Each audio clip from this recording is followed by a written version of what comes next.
আসসালামু আলাইকুম রহমতুল্লাহি বারকাতুহু।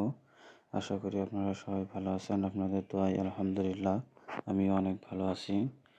তো আজকে আমি গেছিলাম আমার এক বন্ধুর বাসায় তার ফার্ম দেখার জন্য।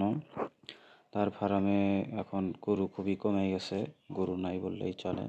দুটো মাত্র গাভী আছে, 3টা বাচ্চা আছে।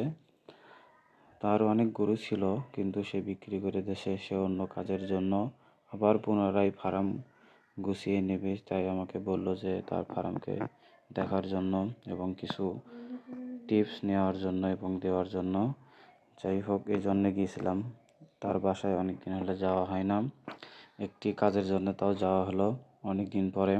আমরা দুইজন একই সাথে পড়াশোনা করছিলাম, সেই সূত্রে আমরা দুইজন বন্ধু এবং আমারও অনেক ফ্রেন্ড ছিল, তারা বিভিন্ন কাজে এখন যুক্ত হয়ে গেছে।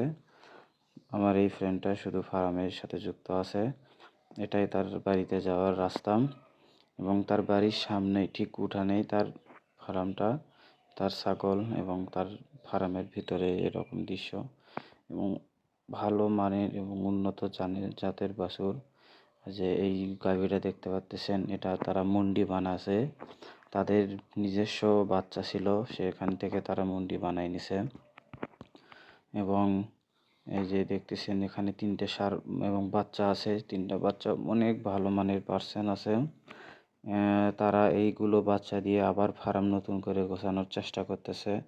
সবাই দোয়া করবেন। আলহামদুলিল্লাহ তার গাভীগুলো অনেক সুন্দর দেখতে ছিল, অনেক ভালো। তারা অনেক পরিচর্যা, অনেক পরিশ্রমী সে।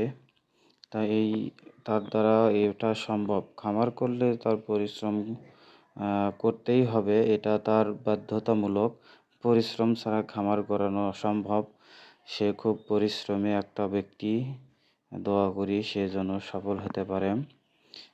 সবাই তার জন্য দোয়া করবেন, আমরা তার জন্য দোয়া করি। সবাই ভালো থাকবেন, সুস্থ থাকবেন। আসসালামু আলাইকুম রহমতুল্লাহি বারকাতুহু।